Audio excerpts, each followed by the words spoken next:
आजच्या ब्लॉगमध्ये स्वागत आहे सर्वांचं। आजच्या ब्लॉगची सुरुवात होत आहे।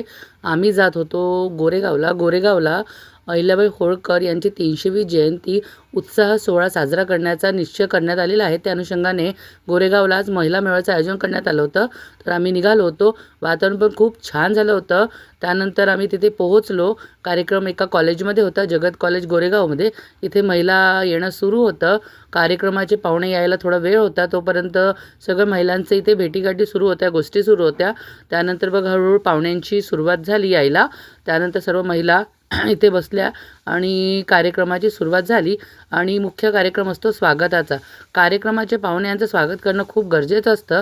कार्यक्रमाचे पाहुण्यांचं स्वागत झालं, पूजा अर्चना झाली आणि त्यानंतर मग अहिल्याबाई होळकर यांच्या जीवनावर प्रकाश टाकणारं एक पथनाट्य भंडाऱ्याच्या ग्रुप करून आयोजित करण्यात आलं होतं। खूप छान प्रस्तुती यांनी केली आणि अहिल्याबाई होळकर यांच्या जीवनावर त्यांनी खूप छान प्रसंग आणि जेवढे पण त्यांना मुख्य जे दृश्य होते ते त्यांनी इथे सर्वांसमोर प्रस्तुत केले। अहिल्याबाई होळकर किती गुणी होत्या हे त्यांनी पथनाट्यातून सादर केलं।